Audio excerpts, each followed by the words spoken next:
malas mañas y malas costumbres para Así tener una es, mejor práctica. así es. Alonso, ¿cómo es? Sí, ya podemos empezar, Tú ya dices más de la nomás mitad del salón. que yo Sí, con acá con Sacha podemos seguir ah, hablando de Sí, volada. claro, claro. No, ya tenemos ya bastante conectados, ya más de la mitad del salón, ¿no? 37 somos alrededor de 60, ¿no? Pues Ya, si tú quieres, ya sé. esperamos unos momentos y le hago un par de preguntas más a Sacha, o sea, No, ya se irán uniendo ya en transcurso, ¿no? Primero quería ponerles en el contexto del curso, ¿no? También para comentarles un poco, ya obviamente lo presento después, ¿no? Este es un curso de la Facultad de Estudios Generales Letras, ¿no? Es un curso de los denominados de tema, Estudios Generales Letras, los primeros ciclos de la universidad, ¿no? Acá tenemos alumnos entre segundo ciclo y más o menos cuarto, quinto ciclo, ¿no? Estudios Generales Letras. Aldo, no sé si recuerdas estos cursos, son de los denominados temas libres, ¿no? Que van variando de un año a otro, ¿no? Y bueno, este es un curso, como tú lo denominarías, fundacional, ¿no? Recordarás ese algunos, al menos 5 años atrás, que tuviste un curso de fútbol en la Facultad de Sociología, pionero en esa época. Bueno, este es algo por el estilo, ¿no? Más o menos es un curso que se llama Deporte y Sociedad, ¿no?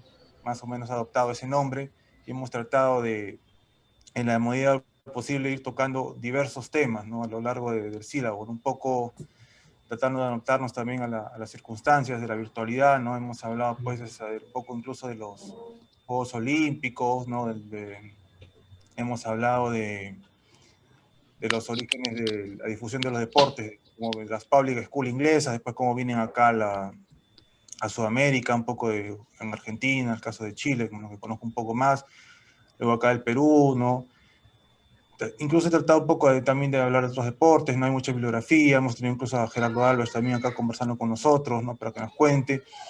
La semana pasada hemos hablado un poco de las representaciones en el deporte, casos de racismo en el fútbol, y también, bueno, y por ahí me recuerdo mucho que algunos chicos nos pidieron también hablar del tema de las barras, ¿no? De las hinchadas, de las barras, ¿no? Que es un tema, pues, que pienso que no puede estar exento en el tema, ¿no? Más adelante nosotros hablaremos, nos toca hablar de las políticas públicas, ¿no? En el deporte, ¿no? De hecho, parece importante, porque al menos en el Perú, por ejemplo, ¿no? Y Sacha también lo comenta, lo comparte este comentario, no ha habido mucha bibliografía desde los 90, ¿no? Desde esa época que se hablaba de esos estudios etnográficos que hizo Tito Castro, me parece, y de ahí no había no hay investigación, ¿no? Y en ese sentido celebro de lo que tú estás a punto de publicar, también ya nos comentarás, ¿no? Eso, ¿no?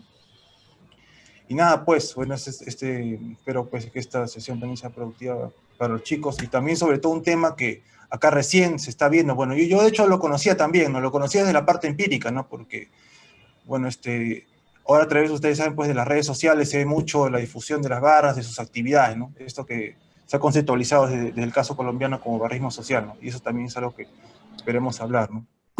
Bueno, entonces, bueno, pasaré pues a presentar a nuestros grandes invitados. Pues bueno, no lo conozco personalmente, pero sí hemos intercambiado también muchos correos. Lo he visto en muchas conferencias, en videos, ¿no? Acá nuestro amigo Sacha Tafur, que es abogado, ¿no? gracias. Magíster en Derecho Penal, ¿no? Y Procesos Sociales, y ha publicado recientemente un libro en que, bueno, me invitó a participar, y bueno, tuve la oportunidad de escribir un artículo precisamente exploratorio, básicamente, ¿no? Porque no había ese tipo de bibliografía acá en el Perú, ¿no? El año pasado publicó con otro gran colega, Alira Maya, que también es uno de los grandes expertos en el campo del barrismo social y las políticas públicas deportivas allí en Colombia, ¿no? De fútbol y políticas públicas, ¿no? Miradas desde América Latina, ¿no? Donde reúnen ellos una serie de artículos, incluidos también sus artículos ellos, ¿no? Es un panorama general del tema de las políticas públicas en deporte, ¿no? Vinculadas sobre todo al tema del barrismo social, de la seguridad deportiva, ¿no? Hay diversos Sí. artículos de diversos países. Bueno, ahí, como les comentaba ahí a los chicos, también te lo pasé el artículo ahí que hace unas semanas. Es un artículo básicamente exploratorio, porque aquí no se ha investigado el tema, y de repente tenemos oportunidad de conversar sobre eso, ¿no? Porque ahí yo incluso añado un componente de repente que no se ha conversado mucho, y que lo tomé, digamos, de algunas ideas conversando con unos colegas argentinos, que es el tema de la seguridad deportiva, ¿no? El tema del factor de la policía, del ministerio, ¿no? Que te escuché Sí. hablándolo un poco también en la charla con la Municipalidad de Lima, ¿no? Y bueno, también nuestro profesor acá de la casa, pues nuestro gran reconocido Aldo Panfiche, que es nuestro vicerrector de investigación, pues muy reconocido aquí. No necesita mayor presentación, pero bueno, lo presentamos de todas maneras. Hemos revisado también algunos textos de tuyos de Aldo, y estamos dejando también aquí para el curso un texto tuyo sobre de una ponencia tuya en un congreso en Brasil, que hablas sobre la sociología deportiva, ¿no? Aldo es pues, doctor en sociología por la New School of Social Research. Como ha estado comentando también, ha sido presidente de LASA, que es la Latin American Social Association, y ahorita es presidente, ¿no? Diversas investigaciones, no solo en fútbol, sino también en temas de democracia, ¿no? Y asociatividad, por ejemplo, ¿no? Entonces, espero, bueno, va a hablar Aldo, va a hablar, yo también, bueno, voy a intervenir en la manera posible, y pues, de hecho, como hemos colgado en el Paideia, los chicos, las chicas tienen ahí unas lecturas previas, de modo que ellos también van a poder ir introduciendo sus comentarios, y bueno, el que desee, bueno, a micro abierto, o si en todo caso yo voy a proceder como interlocutor a ir soltando ahí los comentarios, ¿no? En la medida de lo posible, ¿no? Entonces, si Aldo, podría decir, ¿no? Empezando ahí tu comentario de modo general, y también yo, digo, planteando este tema que lo estaba adelantando, ¿no? En mi comentario, básicamente, ¿no? Que me parece interesante como un hueco, ¿no? Un cierto hueco en las investigaciones sobre Ibarra, ¿no? Yo te lo comentaba en este dossier que estuvimos preparando, ¿no? Para la Facultad de Sociales, ¿no? De la revista que va a salir. De hecho, yo mencionaba este libro fundacional que sacaste tú con este grupo de jóvenes profesores, ¿no? Que justamente se llamó Hinchadas, ¿no? Precisamente, ¿no? Y que los estudios pues, de fútbol, al menos en Sudamérica, no sé si ustedes me corregirán, nacen pues con la preocupación sobre las barras, ¿no? Pues de ahí se van ramificando por otros temas, ¿no?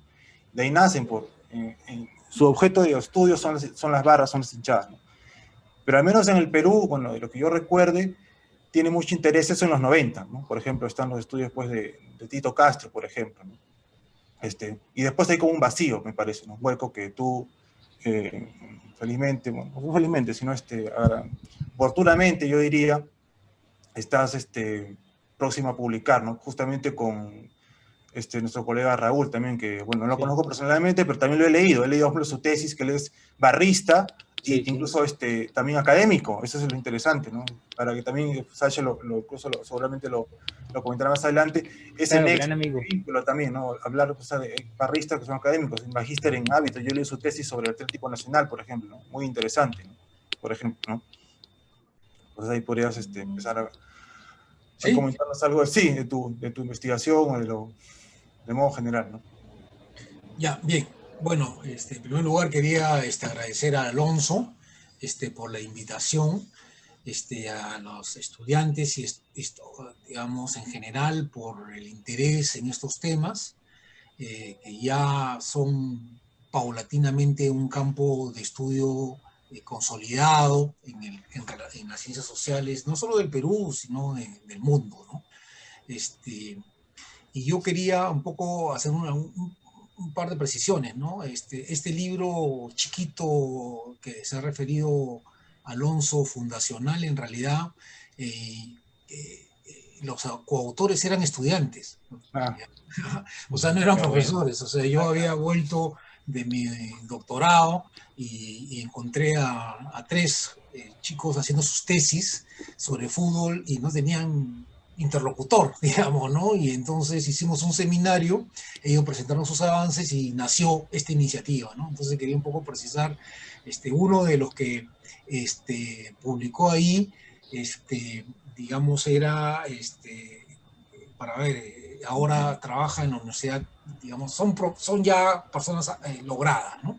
Pero en fin, quiero, digamos, presentarles un trabajo que hemos hecho con Raúl Eduardo Martínez de la Universidad Nacional de Colombia, respondiendo a una invitación de un profesor brasilero y un profesor de Estados Unidos, que están sacando un libro sobre hinchadas en el mundo, en Estados Unidos, en una editorial, y que me pidieron a mí en realidad hacer un artículo sobre los países andinos, pero entre que no tenía tiempo y me volvía un poco temeroso, digamos, de mi conocimiento sobre Colombia, que era más político que futbolístico, Sí. me puse en contacto con Raúl, ¿no? Y pudimos trabajar este artículo conjunto que va a salir en este libro, ¿no? También vengo trabajando un libro sobre hinchadas peruanas con Jorge Tirol, que también publicó en el libro que edité y publiqué, que se llama Ese gol existe. Y ahí hay dos o tres artículos, un artículo de coautoría con él y uno de Jorge, ¿no? Y ahora estamos sacando, bueno, trabajando un libro sobre hinchadas peruanas que va desde Cristal, Alianza, Boys, o sea, digamos, hacer como un mapa más general, ¿no? Pero en fin, lo que le quiero presentar ahora es un estudio sobre las barras un poco en Perú y Colombia. ¿Y por qué digo esto? Porque creo que mucho del desarrollo inicial de lo que podríamos denominar la sociología del fútbol está muy marcado por la influencia argentina, ¿no? Digamos, por las barras argentinas.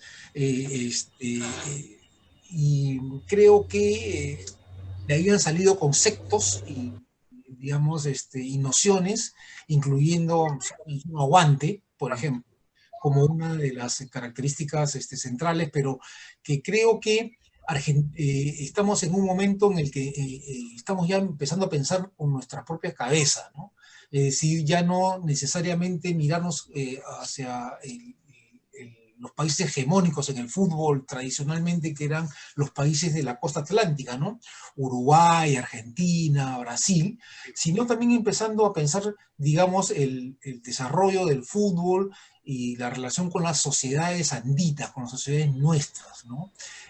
Creo que tienen una gran diferencia en términos de sus procesos de modernización, su composición socioeconómica, su estructura social, digamos, una fuerte presencia indígena, esclavos negros, mestizaje de distinto tipo, y no una migración europea tan intensa como fue en Argentina y Uruguay, donde más bien en Argentina lo que ocurrió fue una política de exterminio de los indígenas como política de Estado para poder ocupar las tierras. También es verdad que en Argentina había ¿cómo podría decir? Un desarrollo no tan alto de las sociedades indígenas locales, ¿no? Entonces en Argentina fue pues una emigración europea masiva, no solo italiana, española, alemana, etcétera, sobre espacios más vacíos, además la Pampa Argentina, ¿no? Que es muy diferente a lo que es nuestros países, ¿no? Donde nosotros somos el epicentro de las culturas andinas precolombinas, ¿no? Y entonces acá no hubo política de exterminio, hubo política de violencia y no exterminio, pero la estructura social, digamos, es completamente diferente, nuestras trayectorias a la modernización es completamente diferente, nuestra vinculación con la economía mundial es diferente históricamente, nosotros somos, pues, en el caso particularmente peruano, exportadores de minerales, en fin, de productos de baja composición, etcétera, y mientras en Argentina eran lanas, ganado, carne, etcétera, ¿no?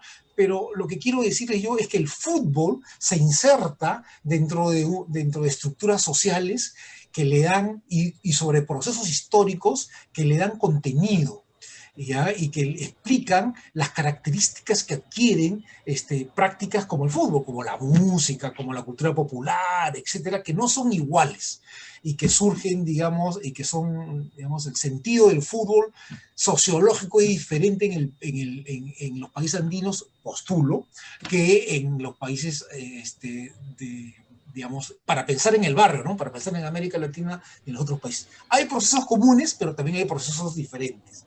Y yo quiero enfatizar los procesos diferentes. En esa conversación es que me interesaba mucho comparar Perú y Colombia, digamos, ¿no? Y entonces preparamos un artículo y acá tengo, digamos, yo no sé si va a haber dos vueltas o dos tiempos, primer tiempo y segundo tiempo, pero he preparado, perdón, en mi primer tiempo, digamos, ya me estoy gastando varios, ¿no?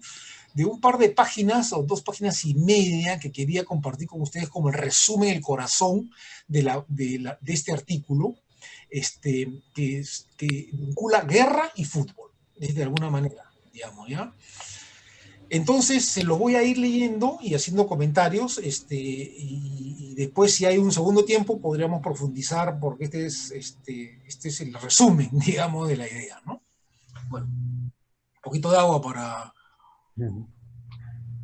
afinar la garganta, ¿ya? Bueno, dice así: el objetivo de este artículo es analizar el surgimiento, el desarrollo y la transformación de los grupos organizados de hinchas de fútbol en Perú y Colombia, vinculado a los grandes procesos de cambio producidos por conflictos armados internos, por movilizaciones sociales y por graves crisis políticas.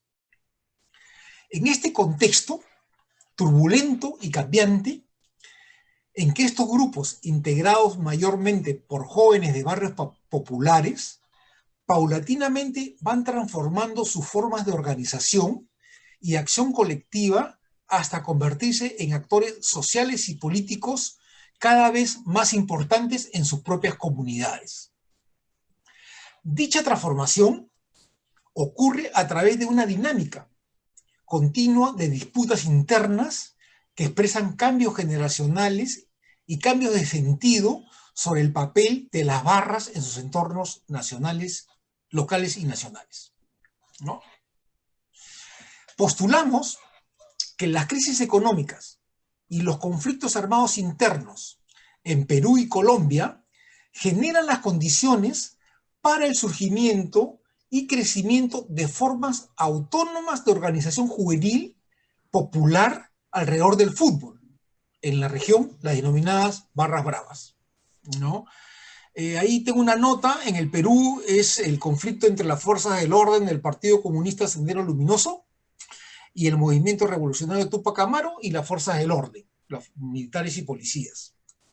En el caso de Colombia, entre las fuerzas de seguridad estatales y las fuerzas revolucionarias de Colombia, el Ejército del Pueblo, FARC, el Ejército de Liberación Nacional, ELN, los grupos paramilitares de Autodefensa Unidos de Colombia y las Autodefensas Campesinas de Córdoba y Urubá, y los carteles de narcotráfico, con las fuerzas de seguridad del Estado, ¿no? Entonces, en Colombia hay muchos más actores armados, digamos, que en el Perú, donde es Fuerzas Armadas o policiales y Sendero y MRTA.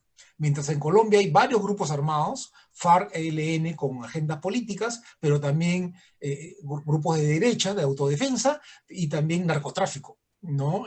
Además de las fuerzas de seguridad estatales. Bueno, vuelvo a mi texto. Estas coyunturas críticas, ¿no? Estas coyunturas críticas debilitaron profundamente las formas de organización tradicional de los años 70 y 80, como los sindicatos, las federaciones y los partidos históricos, a los que se le sumó la desaparición de una generación de dirigentes populares y activistas a causa de la represión y el fuego cruzado de los conflictos armados. Todo ello produjo el quiebre de las de las redes de intermediación entre el Estado y la sociedad.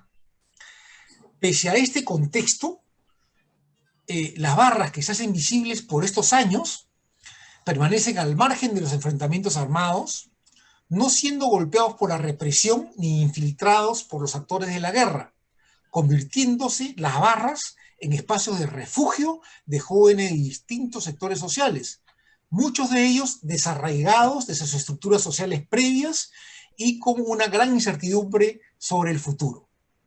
Esta situación afectó incluso a jóvenes contestatarios que tenían simpatías por movimientos de izquierda o por movimientos culturales como la movida punk, pero que permanecieron al margen de la influencia ideológica de algún partido político, ¿no?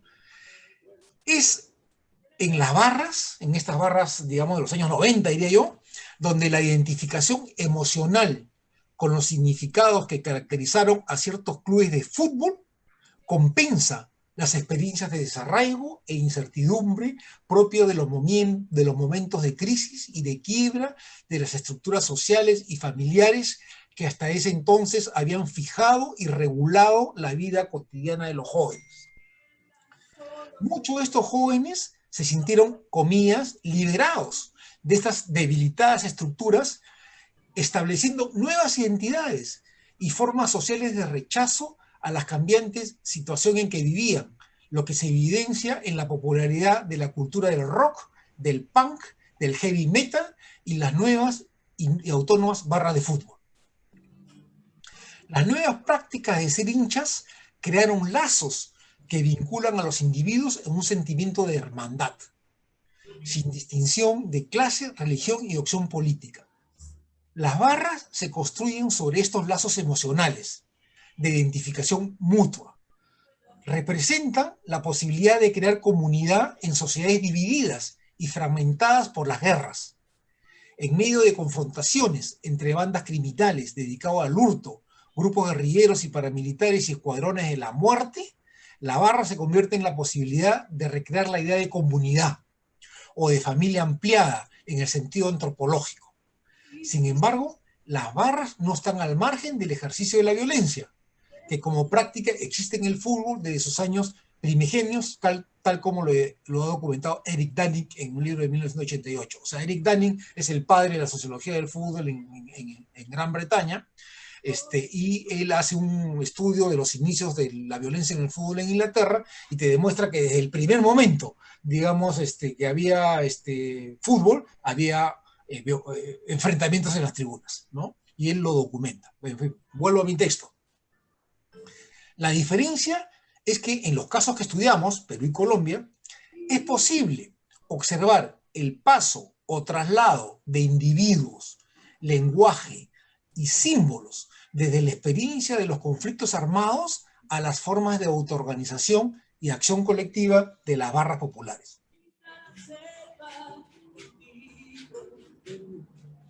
No se trata, pues, de un traslado ideológico o de un programa político o un conjunto articulado de ideas políticas que proponen en términos generales lo que debería ser un ordenamiento social integral, sino una apelación a la heroicidad de la entrega sin reservas a una identidad futbolística y el uso de la violencia como práctica y lenguaje.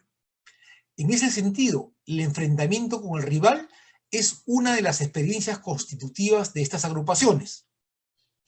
En algunos casos, esas emociones se presentan acompañadas de sentimientos contestatarios al orden establecido y a sus líderes. De ahí lo significativo es que es la popularidad de la iconografía de personajes rebeldes en las barras de Colombia, Chile, Perú y Ecuador. Tenemos al Che Guevara, a Tupac Amaru, a Jorge Eliezer Gaitán en la barra La Guardia Albirroja del Independiente Santa Fe, o las banderas mapuches durante las últimas manifestaciones en Chile.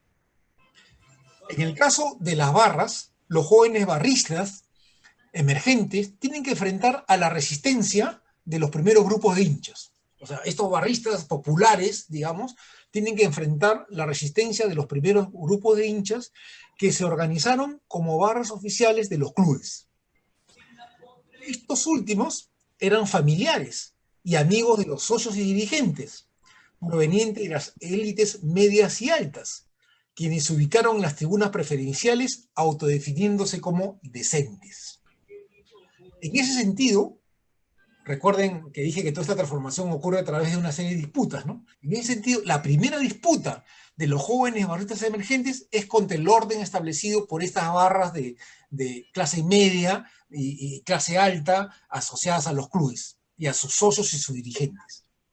A esta disputa también se le suma el desafío de enfrentarse a jóvenes cercanos a la delincuencia o el narcotráfico. En el caso de las barras más populares, con su mayor convocatoria, desplazan con facilidad a las barras oficiales y se expanden vía grupos territoriales por toda la ciudad, región y país, ¿no? La barra de la U nace en Oriente, la barra de Alianza nace en Occidente, nace en las clases medias. Pero, digamos, se popularizan moviéndose a Popular Sur, en el caso de Alianza, y en el caso de la U, rompen con su barra de Oriente y se van a la barra popular de Norte y ahí fundan Trinchera Norte. Entonces, esto grafica lo que les estoy diciendo, ¿no? ¿Dónde me quedé? Ya. Cabe recalcar en este punto que una barra se diferencia de las pandillas o bandas delictivas, no son iguales, porque el fútbol le ofrece un sentido colectivo y épico que organiza su vida cotidiana de los barristas, donde se vuelve fundamental el alentar y viajar siguiendo al equipo a otras ciudades, regiones e incluso países. Es pues en esta compleja dinámica en que la barra se convierte en un fenómeno social masivo y temido en los estadios y alrededores. Luego, y aquí quiero hacer un quiebre, y por eso me tomo un poquito de agua para respirar, ¿no? Luego, en estas condiciones cambian. Estas condiciones sociales cambian con la victoria estratégica de los estados peruano y colombiano sobre los grupos levantados en armas. Acá hay un quiebre, lo cual generó un debilitamiento de la insurgencia y su repliegue a zonas de retaguardia, selváticas o boscosas alejados de las grandes ciudades, ¿no? ¿Qué queda de Sendero? Sendero queda ya algunos grupos, digamos, en algunos valles aislados, y lo mismo, digamos, algunos grupos en la selva colombiana, ¿no?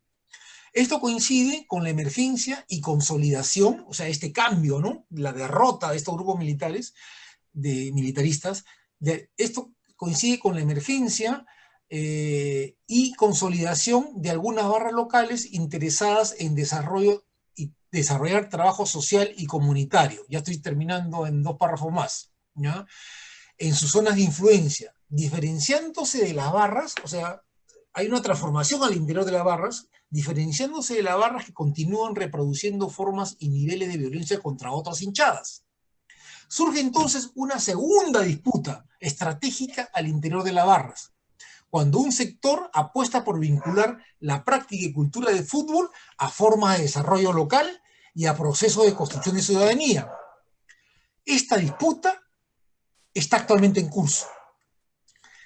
Si bien es sobre este liderazgo y lo es también sobre concepciones sobre el papel social y político de las barras.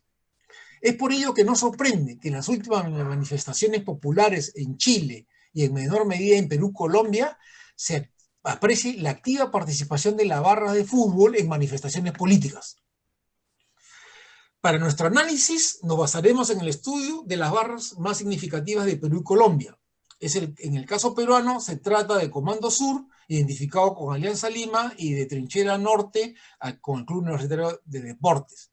La primera se creó en 1986. Es producto de un proceso de transformación que se inicia en 1972, con los primeros intentos de organización de sus hinchas. Proceso similar a lo ocurrido con la barra universitario, que se funda en 1988, aunque sus antecedentes más remotos ocurren en 1968, 88-68.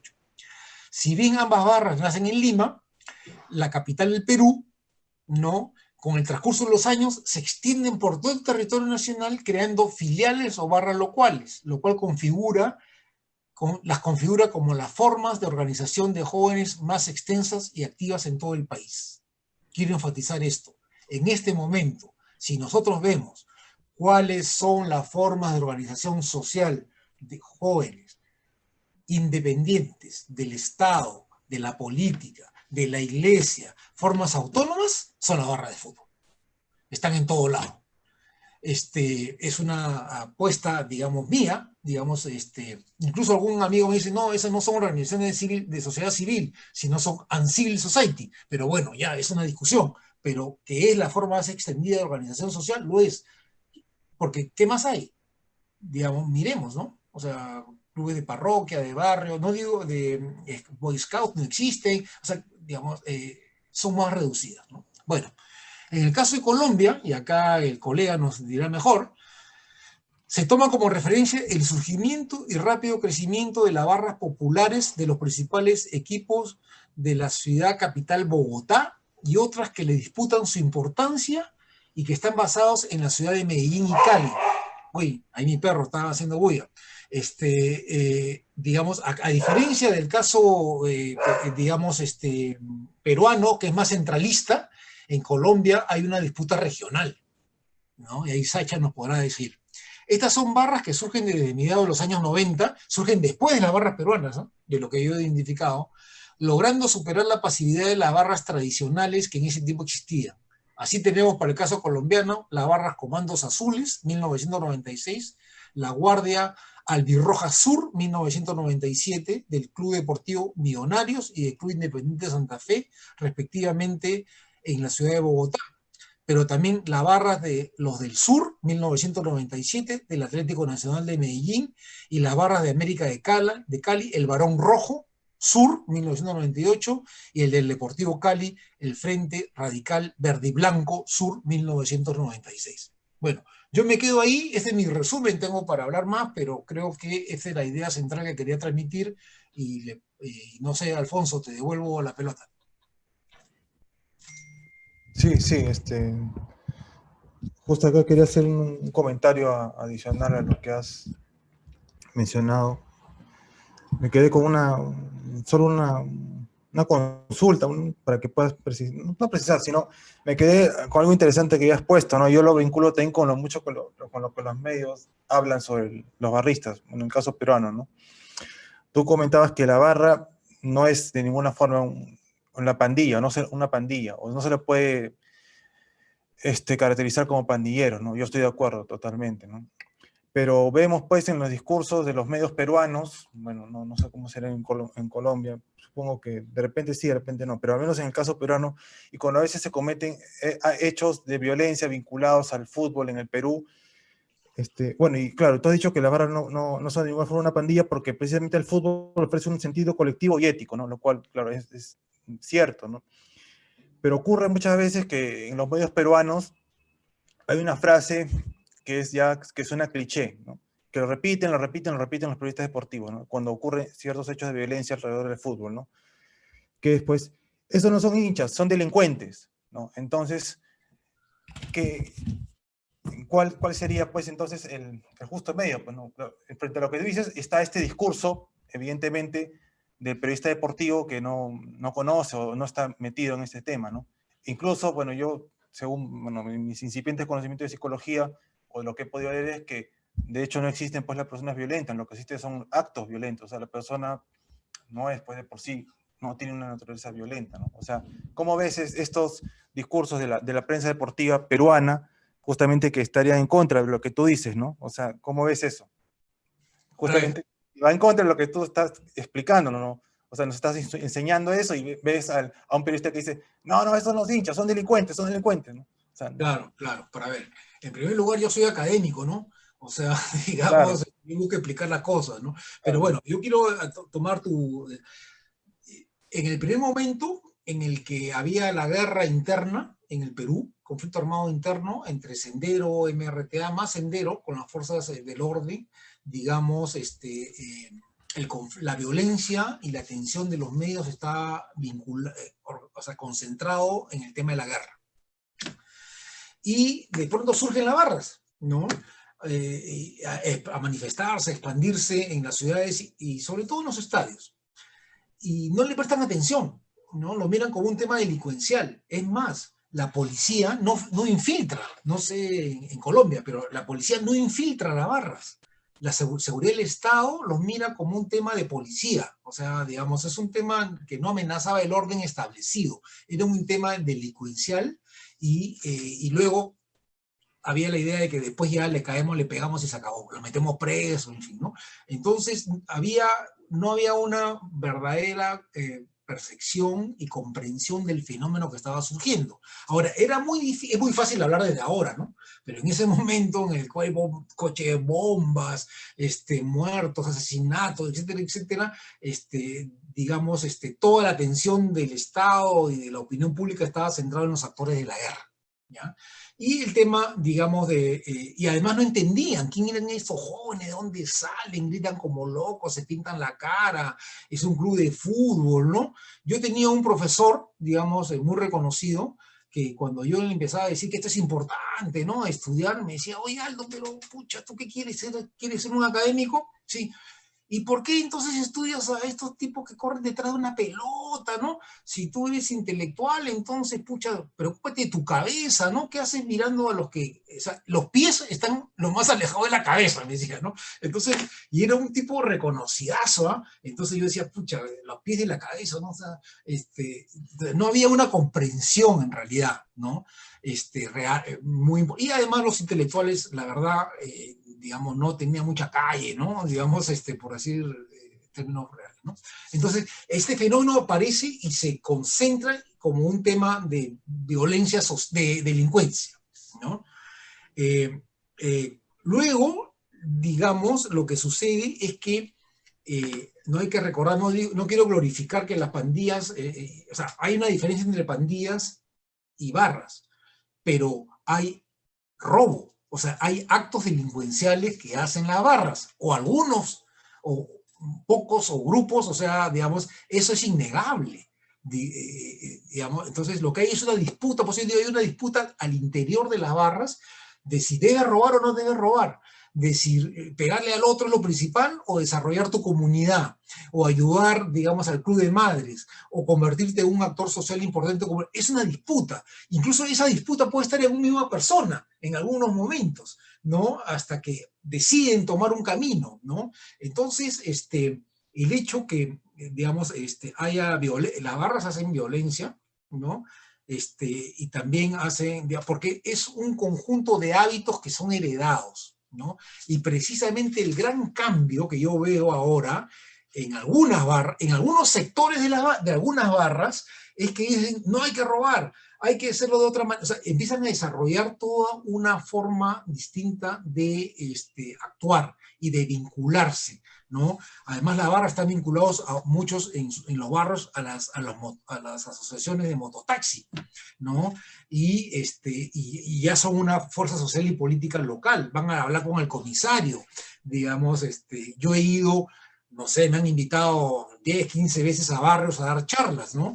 ¿Y qué hacen invitando a un sociólogo a dar charlas, digamos, sobre violencia, sobre desarrollo social, sobre democracia? Eso era impensable en los años 90, ¿no? En fin.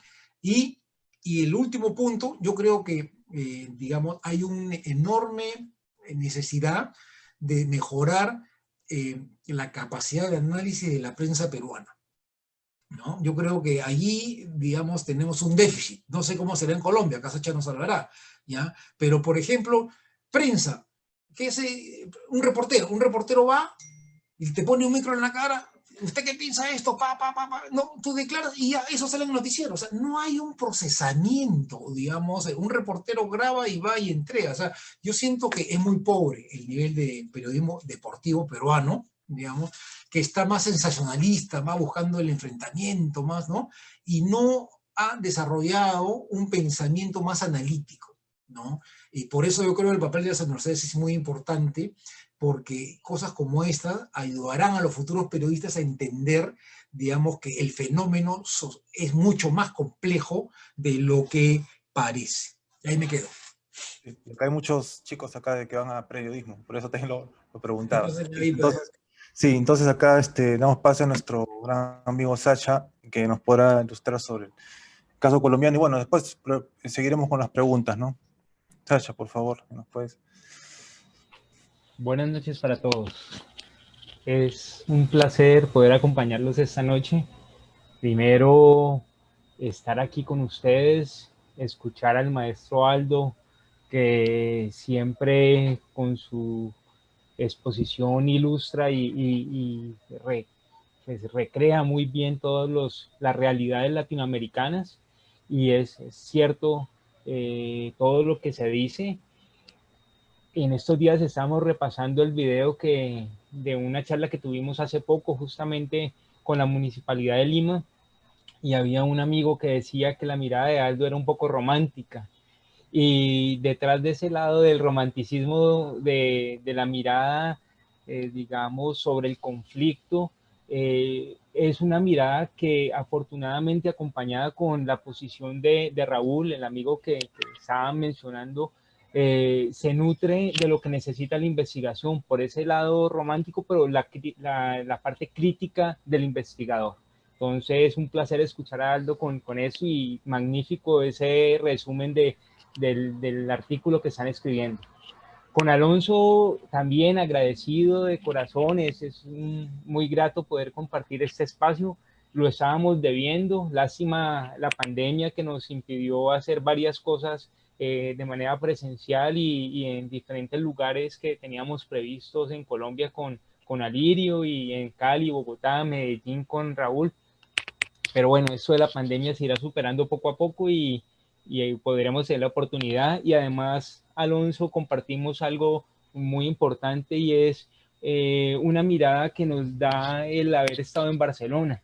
Y Barcelona es un punto clave para lo que yo voy a hablar, porque Barcelona tiene una mirada cosmopolita y además una mirada bastante crítica y se nutre, digamos, de una mirada social, ese aspecto social, de combativo, ese aspecto entre la academia y lo que algún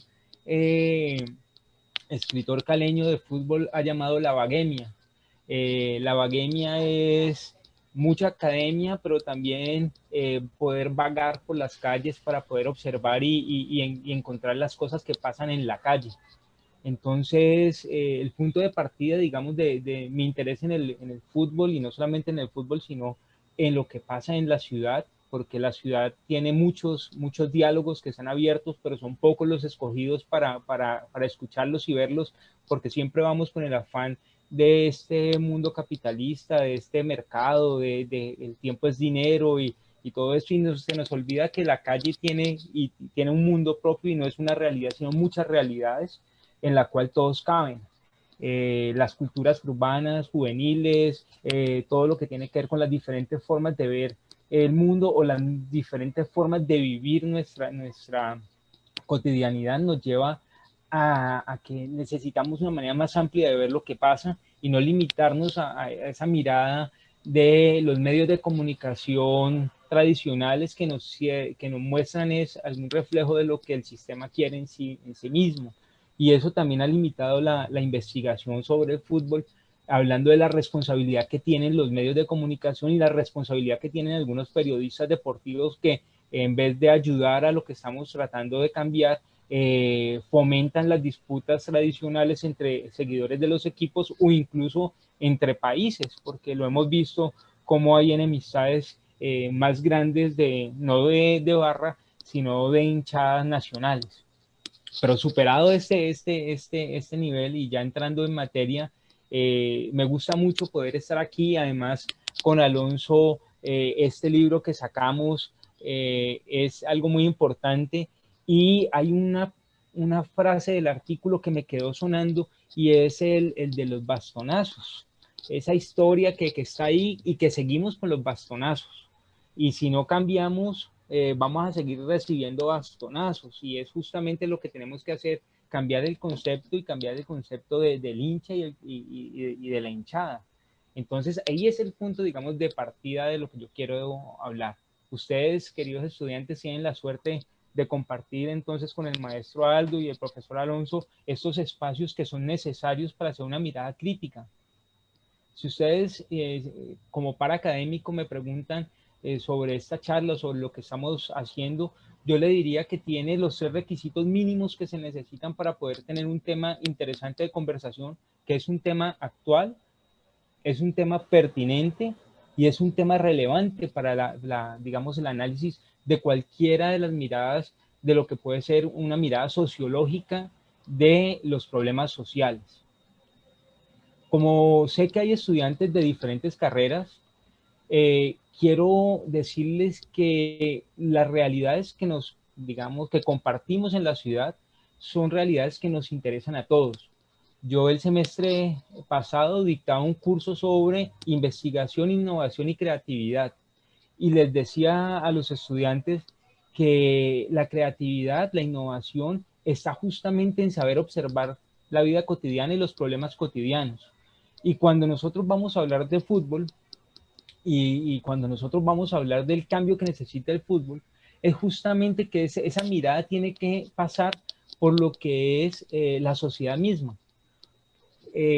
hace poco hablábamos de cómo se puede hablar de manera seria de fútbol, de hinchadas, del conflicto social, de tribus urbanas y todo eso, y cómo podíamos convertirlo en un tema serio, porque justamente muchos profesores lo descartaban porque decían, ah, no, eso es un problema de vagos, de vándalos, y eso es un problema que tiene que resolver la policía a punta de bolillo, antimotines, pero ese no era la solución. Y en Colombia, digamos, se dieron cuenta que esa no era la solución, porque se convirtió en un asunto de política pública. Entonces, cuando hablamos de fútbol, cuando hablamos de barras, cuando hablamos de temas como este, o por ejemplo otros temas como el graffiti, como las culturas urbanas, los chicos de los skates, los chicos del BMX, cuando hablamos de las diferentes libertades y manifestaciones de grupos minoritarios, estamos hablando de grupos que necesitan ser reconocidos y generar sus propios espacios. Entonces, con mayor razón el fútbol, que es un negocio gigante y nadie lo puede negar, pero es un negocio que mueve también una gran influencia de lo que es una mirada popular. Y esa mirada popular no se limita al estadio, ni se limita solamente a los 90 o 90 y pico minutos o 120 minutos que puede durar un encuentro con sus alargues y sus cosas, sino que ese sentimiento del hincha va mucho más allá y no es solamente ese ratico del partido, sino que es toda la vida. Es 24/7 y es totalmente enfocado en una manera de vivir. Entonces, cuando comenzábamos a hablar de fútbol, comenzábamos a decir que se necesita entender que es una dinámica real, y aquí vuelve y juega la oportunidad de conocer, digamos, el estudio que hicimos en Barcelona, donde se hablaba de la mirada de proximidad, la noticia de proximidad, que es cuando uno mismo puede comprobar que el fenómeno del que se está hablando es un fenómeno real, que se encuentra en la calle. Y para nadie es un secreto que en la calle encontramos los seguidores de los equipos, y para nadie es un secreto que dentro de esas dinámicas de los seguidores de los equipos hay unas partes que están ligadas a las violencias del fútbol, las violencias de los territorios, las violencias necesarias para sobrevivir en una sociedad que a veces se convierte en un ambiente hostil para algunos que están con una dificultad de poder hacer parte de la sociedad que normalmente, digamos, nosotros vemos como una sociedad tradicional, o que están bien vistos, entre comillas, porque son unos ciudadanos ejemplares, pero realmente son una clase privilegiada que maneja unas formas de vida diferentes. Entonces esas personas nunca van a entender las dinámicas que existen con las otras personas, digamos, que están en unas realidades alternativas, realidades que se enfrentan a la necesidad de sobrevivir día a día. Y entonces ahí entra lo que decía hace un momento el maestro Aldo, y es quién hace parte de una barra de fútbol. Y entonces ese punto es muy interesante. Hace poco, esta semana pasada, hace 15 días, sacaron este libro que se llama Buciraco Fútbol Club. Este libro lo sacó la esposa de uno de los barristas legendarios del club del Barón Rojo Sur de la América, de Cali, que es ni más ni menos que Harold Pardey. Y Harold Pardey es uno de los que dieron inicio a todo el fenómeno del barrismo en Cali y en Colombia. Y en este libro de Buciraco Fútbol Club es una especie de cuentos sobre la calle, sobre los barristas, sobre los barras, cómo se conforman y cómo sienten. Y en este libro se muestra muy bien, digamos, el sentimiento de lo que es la mamá del barra, que le da la bendición antes de salir para que vaya al estadio y ojalá vuelva, porque no sabe si en el camino se va a encontrar a los del otro equipo y va a tener algún tipo de problema, o si la policía o cosas de esas.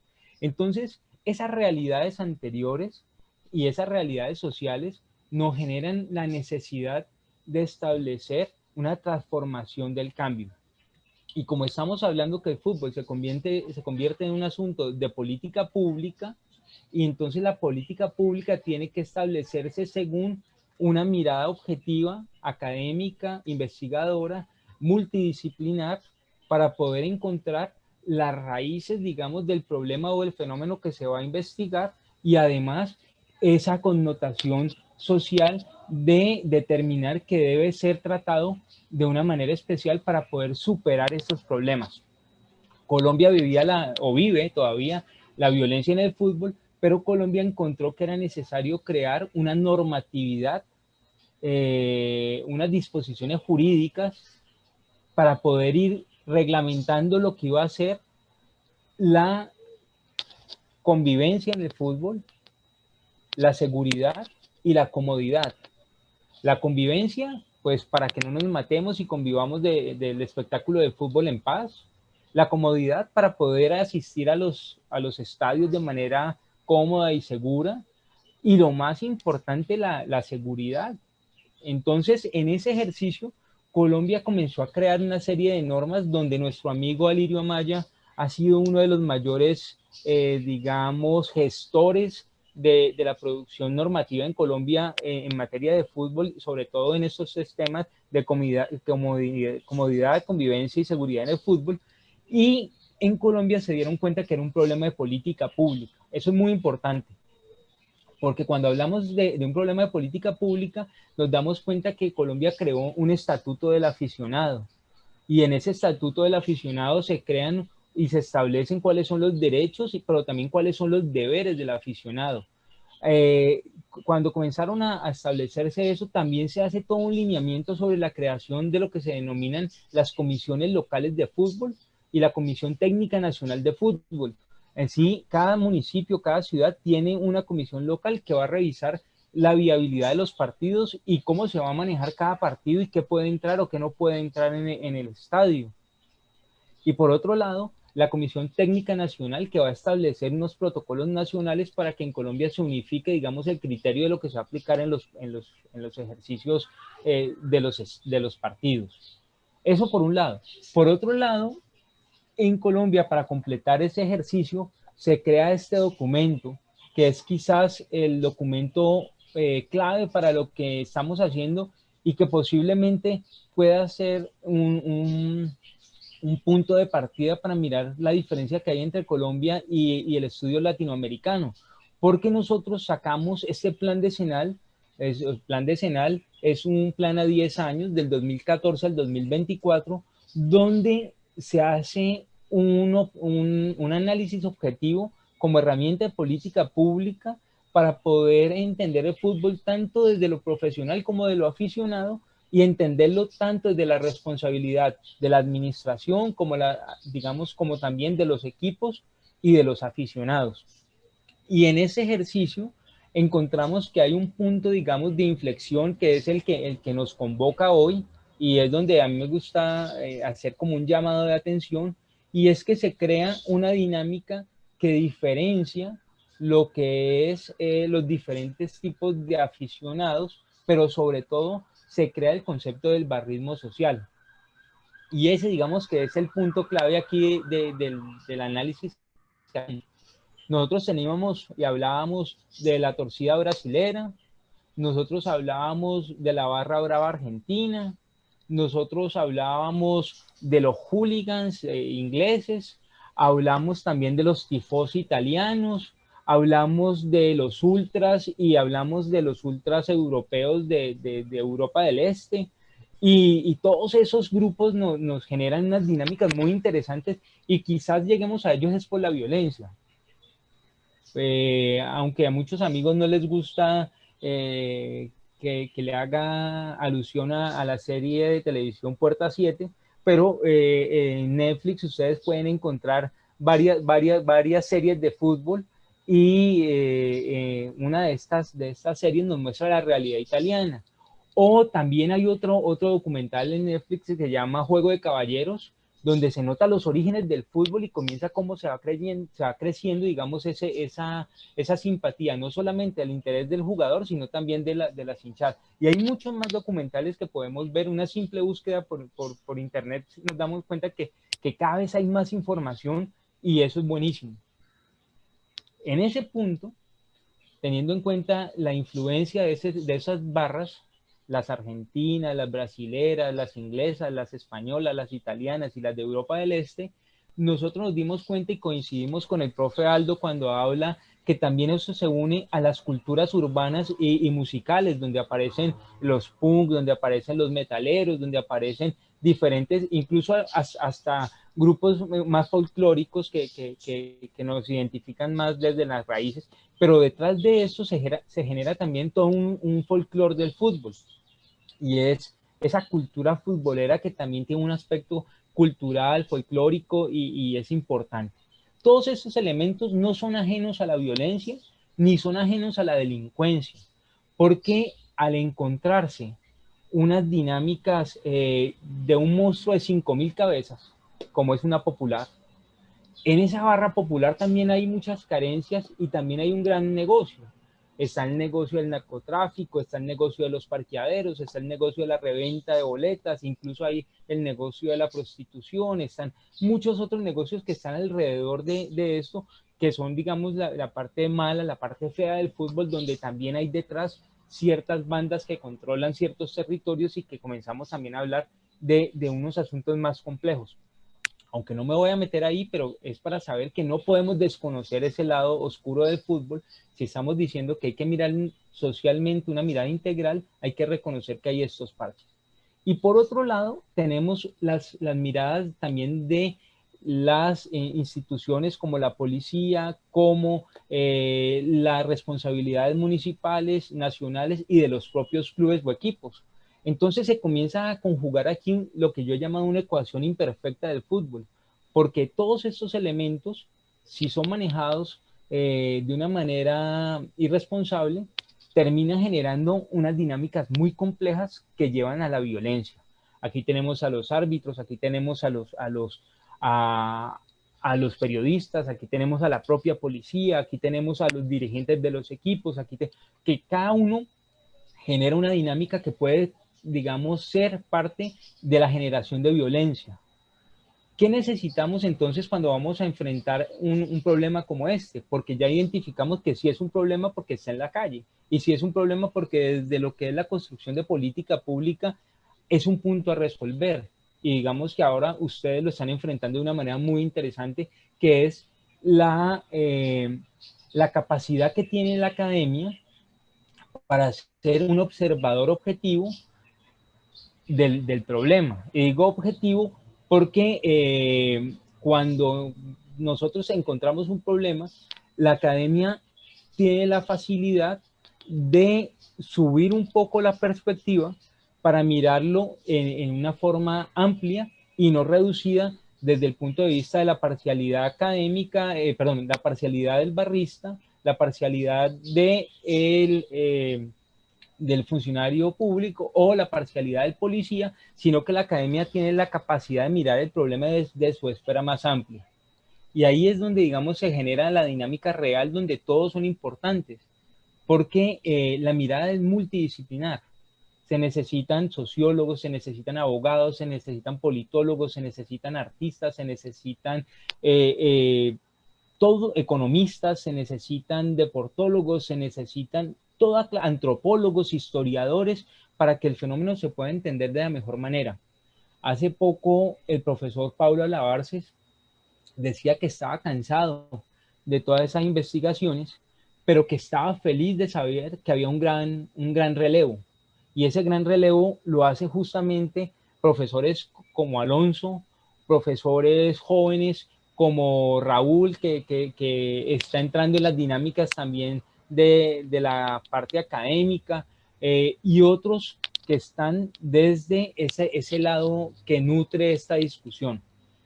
Un aporte también importante es que muchos de los barra de la vieja escuela se han dado cuenta de la transformación y la necesidad de entrar en esa diferencia, ya no de la barra brava, ya no de la torcida, ya no de los hooligans, sino de las dinámicas del barrismo social.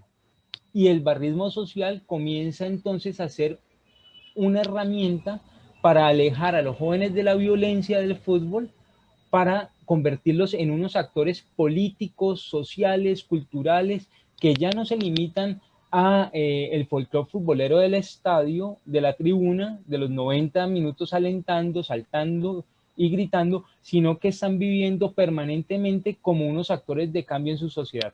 Aquí viene otra gran distinción que bien la había hecho el profe Aldo, y es que hay una parte delincuencial que no la podemos negar, ni la vamos a negar, pero esa responsabilidad es una responsabilidad individual, policial, de investigación criminal, y que tienen unas responsabilidades jurídicas diferentes a los miembros que son líderes positivos, propositivos del barrismo social. O sea que aquí no podemos meter la responsabilidad de una barra de 5.000 personas por unos asuntos que tengan que ver con unas bandas criminales que están detrás, o unas bandas, digamos, delictivas que están detrás, con el robo, con todas estas cosas que sabemos, o unos vándalos que se dejan llevar por la euforia del fútbol, se gane o se pierda. Entonces, lo que puede ser interesante aquí es reconocer cómo en estas barras, en este momento, aparecen unos liderazgos políticos, sociales, positivos, que nos ayudan a mirar que puede haber un acercamiento entre las barras y la esfera pública, o las barras y los clubes, porque los clubes siempre han tenido una disputa para alejar a los barras digamos, de su punto de relación. E incluso uno de los consejos que siempre dicen, no, es que corten la relación entre el club y la barra. Yo creo que no, que las relaciones de clubes y barras pueden ser fortalecidas desde liderazgos positivos. La orquesta, los trapos, el folclore, los trabajos sociales que hacen las barras pueden ser muy interesantes. Donde sí no se puede ir es por el lado de la reventa de las boletas, por el lado de otras cosas como los parqueaderos o otros negocios que se moverían más a un estilo más mafioso o de otra manera. Entonces, ahí concluyendo, ¿no? Yo estoy hablando, no sé, se me ha ido pasando el tiempo. Entonces, el consejo, digamos, desde el punto de vista, es muy interesante tener esa mirada multidisciplinar para poder entender. Hace parte de psicología social, como bien lo decía el profe Alonso. Hay que tener no solamente psicología social, sino entender lo que es la forma de pensar de la masa, o sea, la forma gregaria de dejarse llevar por la pasión, y comenzar también a aplicar ciertas cosas, como diría Galeano, que dice hay que sentir pensar el fútbol, sentir y pensar. Y ese sentir y pensar nos va a permitir ser objetivos para las investigaciones. Yo soy contento de saber que en las universidades ahora el tema del fútbol ha crecido de manera exponencial, y que hay muchos investigadores, profesores que motivan a sus estudiantes a que lo aborden como un problema social o sociológico o antropológico o histórico o jurídico, porque eso hace que realmente nos den una mirada de política pública. Porque si la academia lo estudia, pasa igual que con el arte urbano o el graffiti. Deja de ser estigmatizado, señalado, deja de ser, digamos, delincuencial, para convertirse también en algo que puede servir de transformación social. Entonces, los artistas urbanos, por ejemplo, en Cali, han tenido un gran espacio se organizaron y tienen ahora espacios públicos, aunque siempre va a haber el vandalismo, siempre va a haber las pintadas ilegales, pero ya en la administración pública les abre un espacio para que ellos mismos hagan presencia de manera legal. Ahora la mayor parte de los grafitis y de los murales y de las piezas que se hacen aquí en Cali son piezas con permiso. O sea, antes el grafitero llegaba y pintaba y invadía la propiedad privada. Ahora no, ahora el grafitero va y le toca a la puerta a la señora y le dice, señora, ¿le puedo dibujar aquí en su puerta una pieza de arte urbano? Y la señora se va a sentir feliz y orgullosa. Lo mismo está pasando con los barristas en Cali. Hace poco tuvimos elecciones, y en esas elecciones nos dimos cuenta que las barras de los dos equipos se unieron en la política.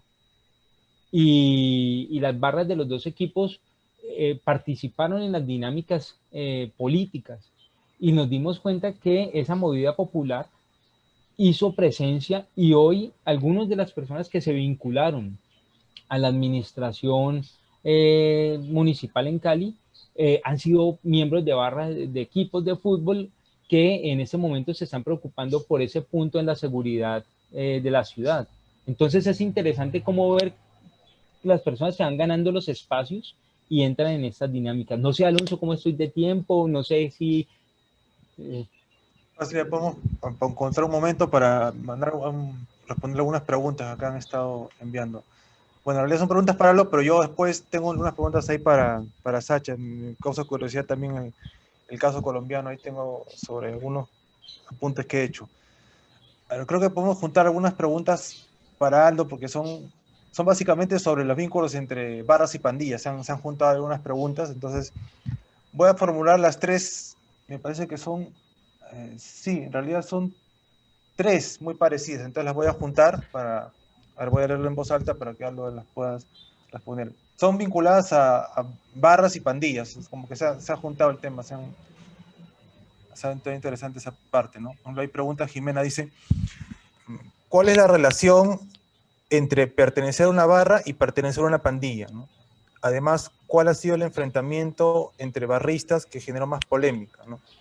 Había pasado una de Paolo, que dice, si la gran mayoría de las peleas violentas entre barras son generadas y participadas necesariamente por jóvenes, por el hecho de tener una naturaleza rebelde, ¿no? Él pregunta si los jóvenes tienen una naturaleza rebelde y por eso se desencadenarían las peleas entre las barras, ¿no? Bueno, lo mismo también pregunta para Sacha, en el caso colombiano, ¿no? Y después pregunta, el siguiente es Estefano, ¿no? Estefano pregunta si las pandillas, bueno, también para son o serían una extensión de las barras, ¿no? Porque él dice, bueno, él comenta que hay muestras vandálicas que son adheridas al nombre de las barras, como los grafitis en las calles o los daños a algunas cosas del equipo rival, ¿no? Sí, bueno. Sí, eso. Básicamente eso. Aldo, los vínculos entre el pandillaje y el barrismo. ¿Me escuchan? ¿Me escuchan? Sí. Para ver, mira, en primer lugar, deberíamos que sociológicamente señalar que tanto barras como pandillas son formas de organización social informales, voluntarias, con fuerte arraigo territorial, ¿no? ¿A qué me refiero territorial? Un barrio, un distrito, una comunidad, una calle, etcétera, ¿no? Entonces ambas son formas en que los jóvenes se organizan. Jóvenes, digamos, no todos, ¿no? Pero los jóvenes fundamentalmente de origen popular, ¿no? Donde el espacio público es la calle, es la canchita, es la esquina, ¿no? El espacio donde se interactúa. Ahora, comparten muchas similitudes, tienen algunas prácticas comunes, ¿no? Que tendríamos que también entrar un poco a psicología social, ¿no? Porque el comportamiento colectivo es diferente al comportamiento individual, ¿no? Cuando hay un grupo, digamos, la conducta grupal condiciona mucho y arrastra las conductas individuales. Y esto, digamos, en psicología de masas es algo muy característico, ¿no? Por ejemplo, ustedes están, digamos, pues salen a protestar contra Merino, supongo, ¿no? Están ahí marchando, ¿no? Y de pronto alguien dice, vamos por allá, ¿no? Y a veces inercialmente la gente, ¡boom!, se mueve, o sea, el comportamiento, digamos, colectivo es diferente al comportamiento individual y por eso, digamos, ciertas prácticas pueden arrastrar al conjunto, ¿no? Digamos, esa es una primera idea que quería compartir. Ahora, una pandilla es un agrupamiento, digamos, de jóvenes que no tienen, digamos, una estructura, un sentido que le organice la vida. Generalmente es la defensa de un territorio o el conseguir cosas, objetivos. Es más, el líder de la pandilla, digamos, así como el líder de la barra, en uno se parecen, es el proveedor, aquella persona que puede articular con otros grupos o con otras instancias. Sin embargo, la pandilla, digamos, tiene como la sobrevivencia o el control territorial como el objetivo, digamos, central, y en ese sentido, el robo, la violencia, el tráfico de drogas, etcétera, etcétera, es algo que está al servicio de eso. de conseguir recursos, zapatillas, dinero, etcétera, etcétera. En el caso del fútbol, lo que existe es una adhesión sentimental y de sentido a una identidad emocional con un equipo de fútbol, ¿no? Es el fútbol o el club al cual uno adhiere que te organiza, digamos, la cotidianidad, no necesariamente la cotidianidad, pero la rutina de los jóvenes, ¿no? Es decir, le da un sentido, ¿no? Que además tiene también, en ese sentido se parece a la pandilla, un límite territorial. Pero un barrista, por ejemplo, digamos, está pensando en el partido, en cómo alentar, en cómo conseguir recursos para hacer las banderolas, para acompañar a sus equipos. Es decir, el fútbol le da el sentido de la vida, si tú quieres, ¿no? Te estoy hablando...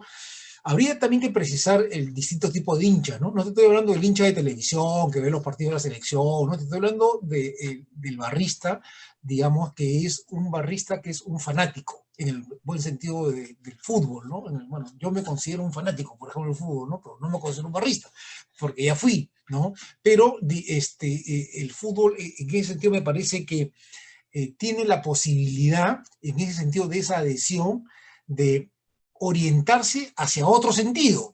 Entonces, si tú eres barrista, podrías, y tu club, digamos, es tu centro de identidad, podrías usar esa identificación para labores positivas, ¿no? Mejorar tu barrio, hacer un grafiti, pintar la casa de la señora y no romperle la puerta, hacer, digamos, como en el caso de Medellín, juegos florales, sacar libros, usar, digamos, los grafitis para hacer polos, o sea, capacidad de dibujar, etcétera, etcétera, ¿no? Y en ese sentido siento que es un freno contra la violencia indiscriminada y una posibilidad de ser canalizado hacia buenas cosas. Entonces, digamos, ahora, en la práctica hay personas que pueden transitar de uno a otro espacio y en algunos lugares hay vínculos entre ambos, pero yo creo que es muy importante la separación, ¿no?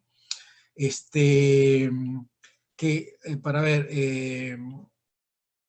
que la juventud rebelde, sí, pues, o sea, en general yo no sé si, digamos, la juventud es impugnadora de las generaciones mayores, ¿no? Si uno mira la historia de la juventud en el mundo, generalmente hay una impugnación, digamos, contra los mayores. Los hippies eran los hijos de los que ganaron la Segunda Guerra Mundial, ¿no? Digamos, los gringos que ganaron la Segunda Guerra Mundial y digamos, obtuvieron la victoria de los aliados, sus hijos eran los hippies, haga el amor y no la guerra, ¿no? Y era una impugnación a los padres.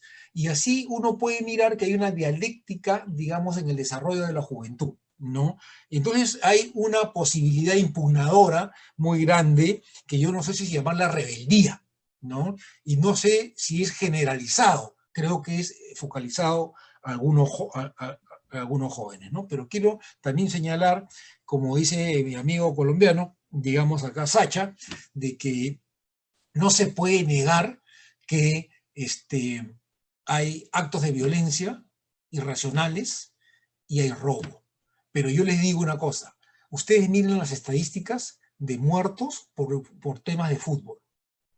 Miren las estadísticas, ¿no? Digamos, en los últimos años habrán muerto 20 personas, digamos, en las últimas décadas, 30 Disculpa, personas. Aldo, pero no, Perú no tiene estadísticas de muertos por el fútbol o que sea Bueno, no específicamente. tenía estadísticas oficiales, pero Hay, sí.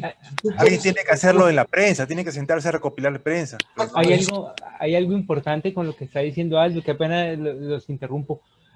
A principio de este año, justo cuando iba a comenzar la pandemia, tuve la suerte de acompañar al Ministerio del Deporte en Colombia en unas visitas que hizo a los observatorios de las violencias en diferentes secretarías de la municipalidad, digamos, aquí en Cali.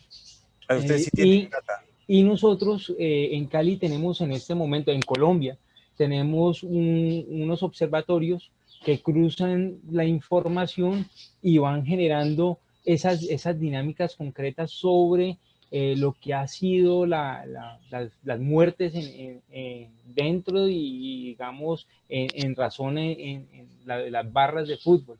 Aunque qué pena, te interrumpí, ahora les cuento un poco más. No, lo que yo ¿Sabes quién quería tiene decir... ¿sabes quién Lo que tiene yo esa quería, información, Aldo? La tenía Luciana León, porque ella es la que bueno, estaba investigando todo eso. mira, Tenía un file así.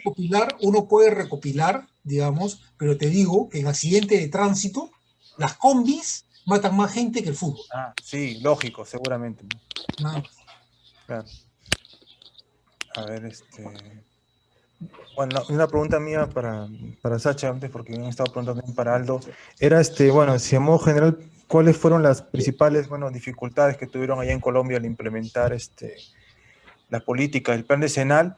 Y a mí me interesa particularmente, las dificultades, por ejemplo, cuando se sentaron a conversar con los propios barristas, porque, bueno, sabemos que podría haber, problemas entre, bueno, gente del América o gente del Deportivo, ¿no? Sí. Ya, pero también supongo yo que ha habido pugnas entre los propios gente de las barras del América. O sea, en América, en la barra del América, ¿cuántas barras hay? Hay más de una, supongo yo. O sea, ¿no? Claro Una es que la sí. hegemónica. O sea, ¿cómo supieron ustedes cuál fue su interlocutor válido para ustedes? ¿No? Eso es lo que yo me pregunto, ¿no? O sea, ¿con quién Claro. buscaron hablar? O sea, no hubo pugnas entre ellos mismos. ¿Cómo No, las hay y muy serias. Pero es importante y digamos que vamos por partes. Les voy a contar, esta es mi agenda de este año y en las reuniones que les que estaba comentando, aparece un número en los últimos 10 años. Hay un número de 125 muertos en los 10 años. Pero estos números, si fuéramos a hablar de lo que dice los medios de comunicación, sería mucho más grande porque los periodistas, y como digo que a veces hay un ejercicio responsable y un ejercicio irresponsable. Y dentro del ejercicio irresponsable es que siempre que aparece alguien que tenga una camisa de un equipo o tenga un tatuaje o algo, inmediatamente dicen que era miembro de la barra. Entonces, ahí hay un gran dilema entre lo que es la diferencia entre el espectador, lo que es el aficionado, lo que es el fanático, lo que es el hincha y lo que es el barra, porque son diferentes niveles de vivir la pasión del fútbol. Y en ese mismo orden de ideas, y para contestarte tu pregunta, Alonso, es muy importante tener claro cómo funciona la estructura administrativa. Por eso para Cali ha sido, o para Colombia ha sido tan importante la creación de la Comisión Técnica Nacional, que son los que ponen los lineamientos nacionales, y las comisiones técnicas locales, las comisiones locales de fútbol, porque en las comisiones locales de fútbol hay presencia de todas las autoridades, los equipos y un miembro de las barras. Entonces, esa participación directa genera que ellos hagan parte digamos, de lo que se discute en las reuniones de las comisiones locales, y entonces ahí es donde ellos hacen las solicitudes sobre lo que tiene que ver no solamente con la animación del partido, los elementos de animación o lo que hace parte del folclore, sino también otros elementos que tienen que ver como la seguridad, lo que tiene que ver con la movilidad de los equipos en la ciudad, lo que tiene que ver con las prohibiciones o cómo se coordina con la policía las caravanas para llegar al estadio. Y eso ha generado una dinámica muy interesante porque hay una organización municipal y hay una organización nacional que está detrás de esto. Entonces, lo importante, yo pensé que el fútbol era una cosa muy sencilla, ir a ver el partido el domingo, hace muchos años, pero ahora me doy cuenta que se necesita la coordinación de la policía, de la Secretaría de Salud, de la Secretaría de Riesgo, la Secretaría de Paz y Justicia Ciudadana, la Secretaría de Seguridad y Justicia, la Secretaría de Gobierno, la Secretaría del Deporte. Entonces son muchas entidades que hacen parte de este ejercicio y además coordinación con bomberos, defensa civil, todo lo que tiene que ver con emergencias, todo lo que tiene, bueno, entonces eso es mucho más grande de lo que nosotros pensamos. Incluso tenemos que saber que las invasiones de estadio y los incidentes dentro del estadio son mínimos.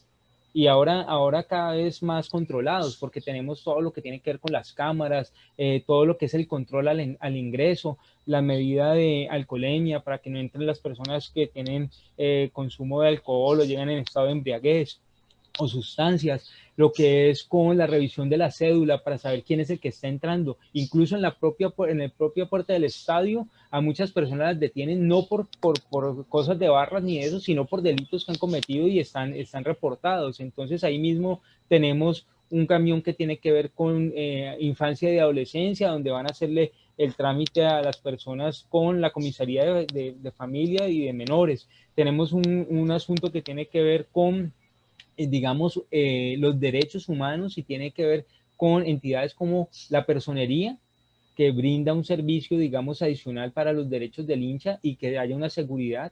O tenemos también la Defensoría del hincha, que defiende los derechos, el debido proceso en las personas que van capturando en el estadio.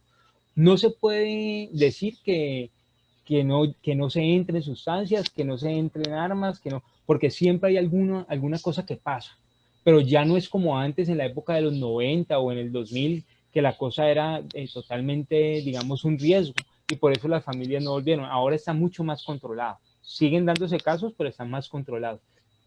Y lo otro, digamos, concretamente con lo que estábamos hablando, es que estos observatorios permiten hacer unas estadísticas y permiten también tener a los investigadores toma de decisiones desde la municipalidad. Digamos aquí, tanto digamos, la alcaldía de Cali, hay unas personas que están analizando cuáles son los puntos calientes, tanto para la entrada del estadio como en los barrios, y se atienden. Y frente a la otra pregunta que tú hacías, se ha tenido que establecer desde este ejercicio una interlocución con líderes como acreditados por la propia barra, pero también hay un choque entre ellos, porque tenemos unos líderes que van a de vieja escuela, que van con todas las dinámicas más de barra brava, y tenemos unos nuevos líderes que son interlocutores frente a lo que está pasando. Las barras son organizaciones que están estructuradas y organizadas, y entonces ellos nombran unos líderes que también tienen que ser reconocidos por estas comisiones locales y por los propios equipos. Y ese, digamos, tuve la suerte de acompañar el proceso desde el 2016, 2017 hasta ahora, y he participado en la mesa intermunicipal de barrismo. Y allí hay un asunto muy importante, es que esa organización permite establecer quién es el abogado de la barra, quién es el locutor que cuando va a hacer referencia a las partes digamos, de la parte cultural. Entonces hay una lista donde se dice quiénes hacen parte del Comité de Derechos Humanos, quiénes son mediadores futboleros, quiénes son los de la orquesta, quiénes son los de comunicaciones. Entonces se está sacando como un listado de las personas que son las que pueden, digamos, ser interlocutores válidos para esos grupos. Pero dentro de la propia barra hay un choque interno, y nosotros no vamos a hablar, no me voy a meter en eso porque no me corresponde, pero tanto en el Frente Radical Verde y Blanco como en el Barón Rojo Sur hay unas estructuras que son claras, y ellos mismos nombran sus interlocutores válidos ante las autoridades y solamente se conversa con ellos.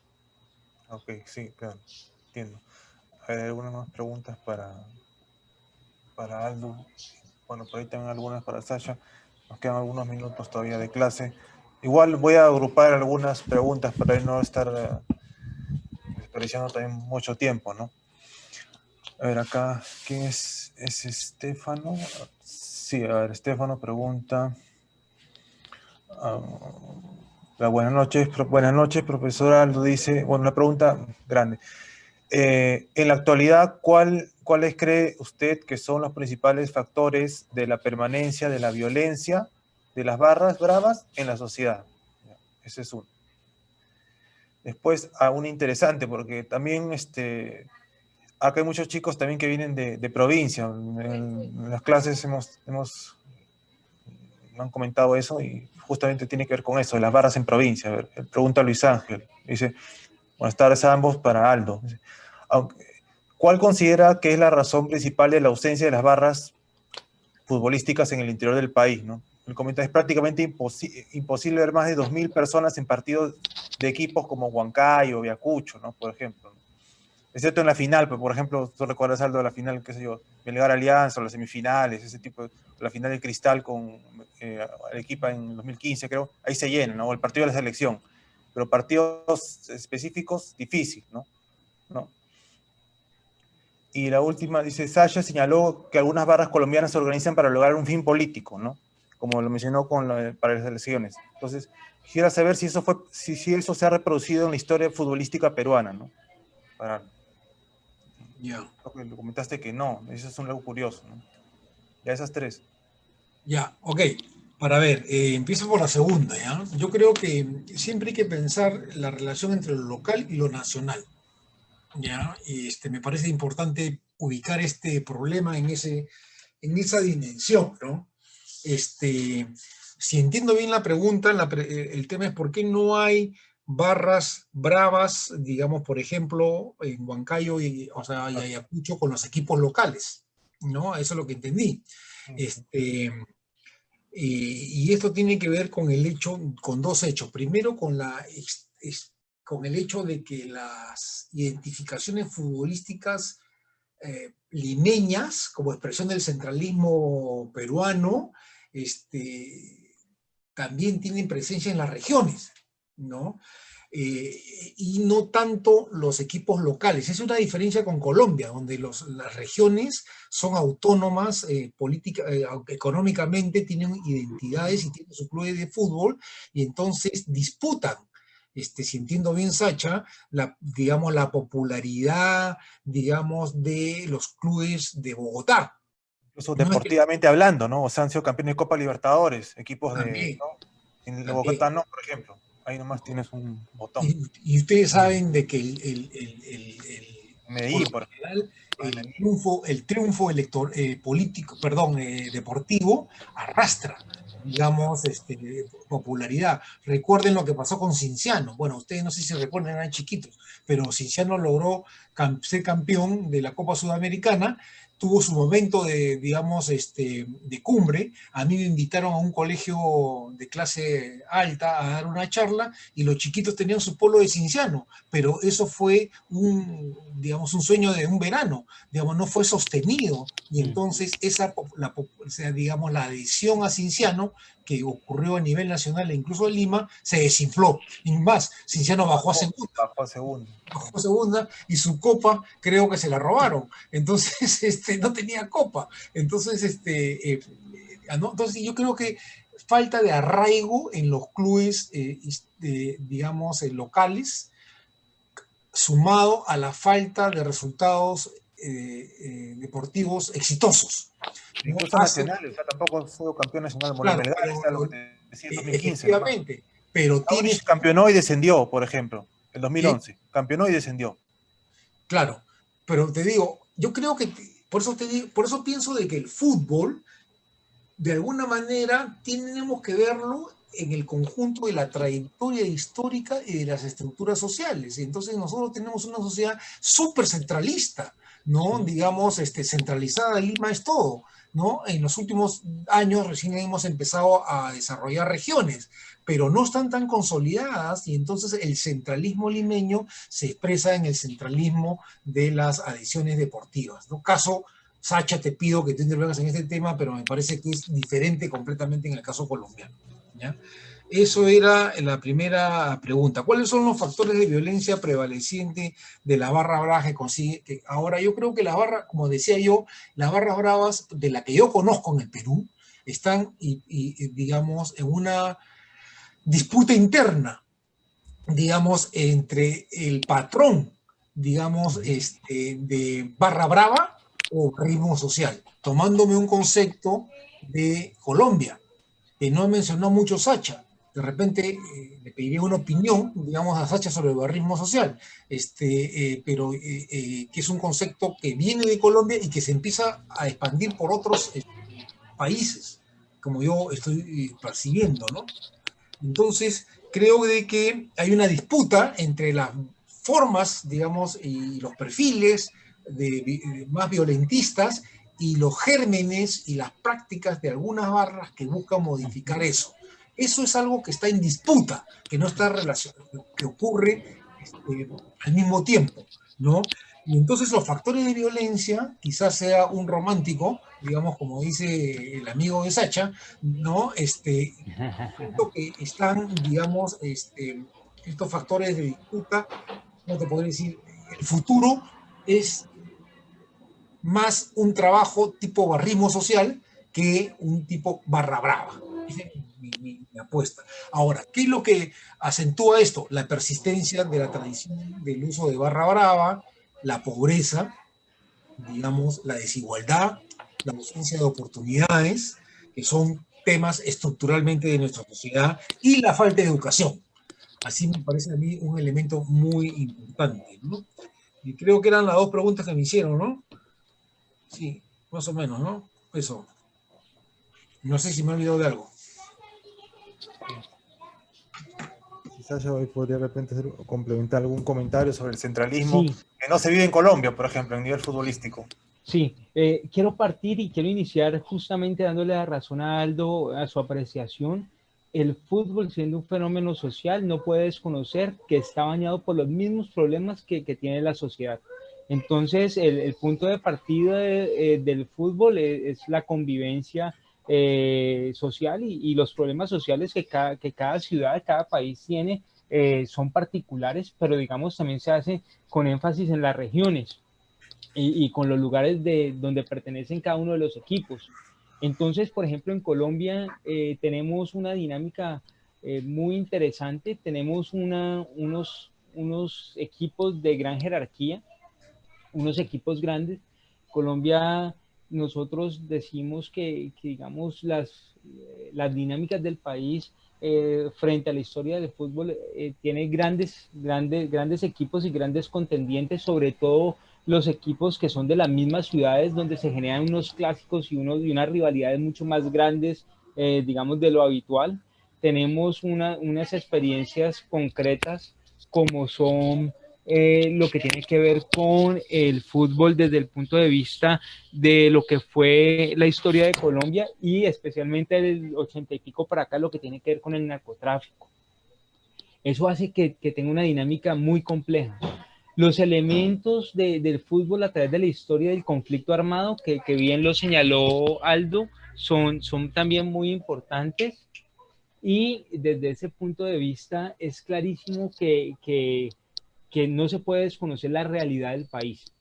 Frente a las dinámicas ya, digamos, de los equipos locales de las ciudades grandes, igualmente en Cali, en Colombia se está viendo una participación de ciudades más pequeñas que tienen grandes seguidores, pero nadie puede negar que los equipos con más seguidores en Colombia pues son los de la capital, donde está Millonarios y Santa Fe.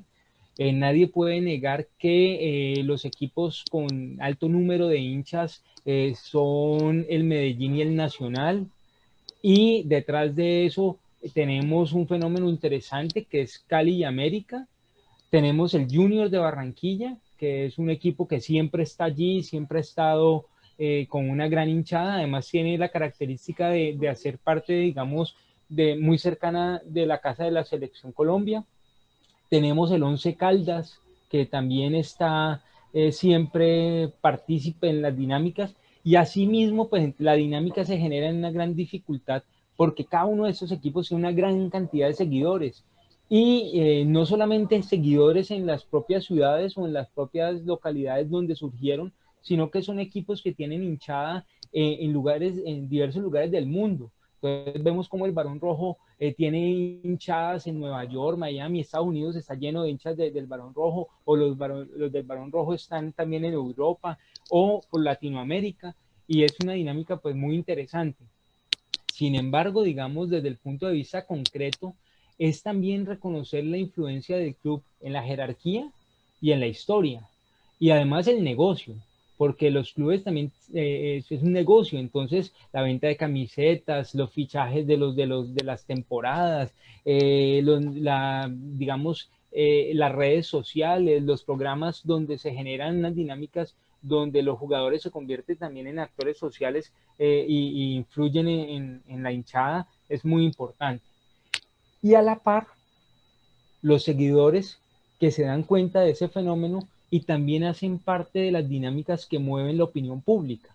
Entonces hay hinchas o hay barras que se convierten en comunicadores sociales, en periodistas, en activistas y comienzan a mover la otra mirada de lo que, digamos, se tiene, ya no desde el punto de vista de lo ilícito, que ya dejamos a un lado, dijimos que el que está en la parte ilegal pues tendrá que responder desde lo penal, sino desde el punto de vista de la construcción de nuevos liderazgos. Entonces aparecen personas y lo que estábamos diciendo, donde comenzamos a mirar que el fútbol en Latinoamérica se había manejado con una mirada muy inglesa. O sea, tenemos dos sistemas, digamos, o vemos nosotros aquí en Colombia establecido que uno es el modelo inglés, donde se trató el fútbol desde pues el informe Taylor y todo esto, y otro es el modelo colombiano, donde se comienza a generar una dinámica de transformación de la política pública. Y esa transformación de política pública empodera digamos, al líder barrista desde el punto de vista de lo social y se le hace reconocimiento a ese trabajo que hace en la comunidad. Entonces no solamente está, y aquí a mí me gusta hacer un llamado, digamos, de atención a ciertas conductas de generar fundaciones, generar grupos de futboleros, generar escuelas de fútbol, generar como comedores comunitarios, lo que tiene que ver con las madres, lo que tiene que ver con los niños, o sea, generar unas dinámicas que ahora en pandemia, por ejemplo, nos hemos dado cuenta que la barra cambió de acción y se convirtió en una acción donde alimentan, ayudan a conseguir víveres, ayudan a conseguir tapabocas, mascarillas, buscan otra forma de relacionarse y estar presente y genera una dinámica. Por ejemplo, hoy en las redes sociales de los equipos de aquí de la ciudad y de las barras de aquí de la ciudad, están recogiendo ya los regalos para los niños de Navidad. Entonces, desde ya comenzaron a pensar cómo van a ser las acciones en diciembre. Y en las ferias pasadas, la Feria de Cali es una feria famosa en el mundo por la salsa y por todo eso, pero en la feria pasada, por ejemplo, el Grupo de la América consiguió ganarse un estímulo cultural para que sacaran una caravana en esa feria alusiva al equipo de fútbol y alusiva a lo que ellos ven como lo que es su equipo, ganado en convocatoria pública. Y asimismo se ganaron otro estímulo para crear una tienda exclusiva del Barón Rojo que la pusieron en uno de los sitios más céntricos de la ciudad, como es la calle Quinta, cerca del estadio, y entonces se ganaron una convocatoria y crearon una tienda para establecer eso. Y los y los seguidores del Frente Radical también tienen actividades de eso. Entonces comenzamos a ver que las barras comienzan a pero no por eso van a dejar también de mostrar esa rivalidad futbolera, porque en estos días mostraron y sacaron las banderas que habían sustraído de otro equipo y las pusieron, hicieron toda una mofa del otro equipo y generando unas dinámicas que eran muy peligrosas porque aparecen las rencillas, las peleas, pero que son propias también de las dinámicas del fútbol y que en las barras nunca se van a dejar tampoco de hacer chistes sobre el otro o se van a dejar de cantar cosas insultantes frente a los otros, aunque hemos buscado que bajaran el tono de esas canciones y bajaran el tono a la agresividad, más vale en algo que sea algo bonito. Y en ese ejemplo, Medellín es un ejemplo claro, porque consiguieron unir las dos barras del Medellín y del Nacional para hacer música de orquesta y hacer unas versiones de canciones futboleras entre los dos. Entonces esas dinámicas donde en vez de separar a las barras, como siempre se ha hecho, se tratan de unir, esos son, digamos, son los ejercicios que se deberían hacer. Y la última pregunta que me hacían sobre la relación de las barras y los equipos, yo no estoy diciendo que la barra y el equipo tienen que ser los mejores amigos, pero sí que tengan unos conductos de conversación, de comunicación, donde se puedan establecer ciertos criterios. No estoy diciendo que el club tenga que ceder a lo que dice el hincha, pero sí que el club escucha al hincha, y sobre todo si es un hincha que hace parte digamos, de un grupo muy grande. Y para terminar lo que me habías preguntado, la barra, nosotros hablamos siempre de una barra principal, que es el Barón Rojo, pero resulta que el Estadio Pascual Guerrero tiene barras, varias barras en sur, varias barras en oriental, varias barras en norte y varias barras en occidental. Entonces nosotros normalmente cogemos de referencia al Barón Rojo Sur o al Frente Radical Verde y Blanco, pero por ejemplo tenemos unas nuevas barras muy fortalecidas en norte, como es Barricada Antifascista o Avalancha, o varias de esas que aparecen, o La Fiel, que están allí, y nosotros no hablamos de ellos. Y hay incluso una barra que nosotros nunca tenemos en cuenta, y son la asociación de hinchas tradicionales. O sea, esos hinchas que siempre han ido al estadio y que sin ser una barra o llamando de barra tradicional, siempre hace presencia y también necesita ser reconocida, porque nosotros siempre hemos cogido a los violentos, a los que estaban en sur, y era una falta. Eso nosotros nos descubrimos eso hace un par de años o hace unos 3 años para acá, y entonces en las reuniones se llama a todos los que van al estadio, a unos líderes de cada una de las tribunas, norte, sur, oriental y occidental, a unas reuniones, digamos, concretas para hablar con ellos. O sea, la mirada de todo el estadio hay que tenerla, no nos podemos centrar que la barra solamente sea la popular o sur.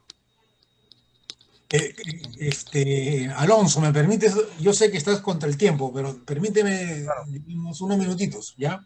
Para hacer como pastillitas en función de lo que hizo Sacha, que creo que en algunas cosas es muy similar acá, ¿ya?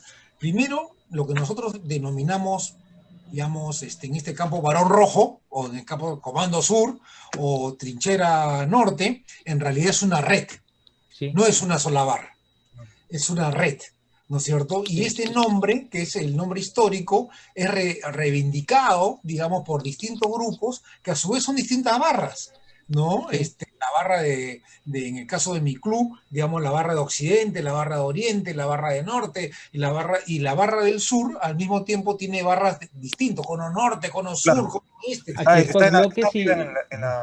está de zona oeste, zona centro, zona sur. Arriba. En Entonces, América se dicen bloques. Entonces no estamos hablando de o sea, hay que entender la barra como una red de agrupaciones. Y la puedes llevar a la ciudad, porque cada una está en un sitio diferente de la ciudad. ¿No? Entonces, eso es una primera, entender como una red, como un network, ¿ya? Ese es uno. Segundo, lo que ha dicho Sacha, digamos, el fútbol tiene una naturaleza constitutiva que es crear rivalidades. Sí. Porque uno va a disputar un partido, no va, digamos, va a ganar o a perder. No, a perder nunca, a ganar siempre. Hoy Entonces, jugamos. ¿no? Hay rivalidades y la rivalidad consolida identidades. Y las identidades futbolísticas son elementos de diferenciación social, porque si tú eres de un equipo o eres de otro equipo, es un criterio cultural de diferenciación social, que te genera incluso vínculos, ¿no? Tú entras a un lugar y ves a un tipo con la camiseta de tu equipo y ya sientes simpatía. Entras al mismo lugar y hay un hincha con otra camiseta y ya lo miras mal. Entonces ya eso está funcionando, digamos, bueno, no tengo tiempo porque ya faltan 2 minutos, ¿no? Y tercer punto, que me parece también importante, que no he mencionado y que Sacha lo ha mencionado y quedaría hasta para otro conversatorio, es el tema de la industria del fútbol, ¿no? Que el fútbol es una industria que mueve millones.